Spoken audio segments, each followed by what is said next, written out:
పరిరక్షణ ప్రతి ఒక్కరి బాధ్యతని ఏఐసీసీ సభ్యులు జిల్లా కాంగ్రెస్ అధ్యక్షులు పొదం వీరయ్య అన్నారు. రాజ్యాంగ పరిరక్షణ కోసం భద్రాచలంలో నిర్వహించిన జై బాపు జై భీమ్ జై సంవిధాన్ పాదయాత్రలో ఆయన పాల్గొన్నారు. పట్టణంలోని మహాత్మా గాంధీ కూడలి నుంచి అంబేద్కర్ విగ్రహం వరకు పాదయాత్ర చేశారు.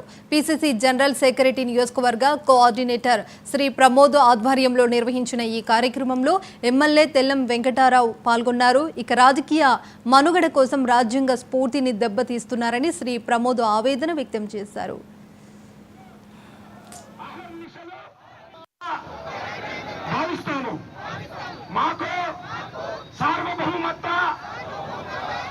రానున్న తరుణంలో ఈ దేశానికి కాంగ్రెస్ పార్టీ అధికారంలో తెచ్చి రాహుల్ గాంధీ గారిని ప్రధాని చేసి ఈ మనవాద బీజేపీ నరాంతక మోడీ అమిత్ షాలను గద్దెదింపి ఈ రాష్ట్రంలో కాంగ్రెస్ పార్టీ చేస్తున్న సంక్షేమ పథకాలను ప్రజలకు వివరించి ఎస్సీలకు బీసీలకు ప్రభుత్వం చేస్తున్న సన్నబియ్యం కానీ 6 గ్యారంటీలను కూడా ప్రజల్లో తీసుకుపోవాల్సిన బాధ్యత మన మీనాక్షి నటరాజన్ గారు, మహేష్ కుమార్ గౌడ్ గారు తెలియజేసారు.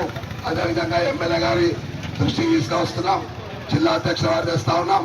పాత కాంగ్రెస్ వాళ్ళను, పాత నాయకత్వాన్ని, కాంగ్రెస్ అభిమానులను కూడగట్టి ఈ పార్టీలో మమేకం చేసి ఈ యొక్క కార్యక్రమాల్లో కూడా వాళ్ళకి బాధ్యత ఇచ్చి ప్రభుత్వ పరంగా కూడా వచ్చే లబ్ధిలాల్లో కూడా పాత కాంగ్రెస్ కార్యకర్తలను కూడా దగ్గర తీయాల్సిన అవసరం ఉందని మహేష్ కుమార్ గౌడ్ గారు, మీనాక్షి నటరాజన్ గారు చెప్పారు.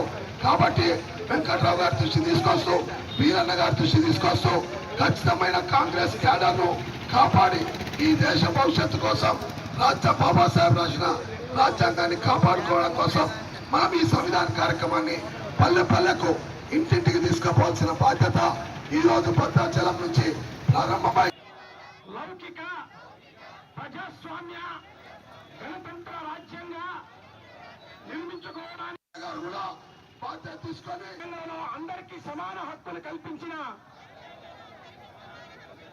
డాక్టర్ బాబా సాహెబ్ అంబేద్కర్ ఆలోచన భావ ప్రకటనను రాజ్యాంగం కల్పించింది. ఇటీవల పరిణామాలు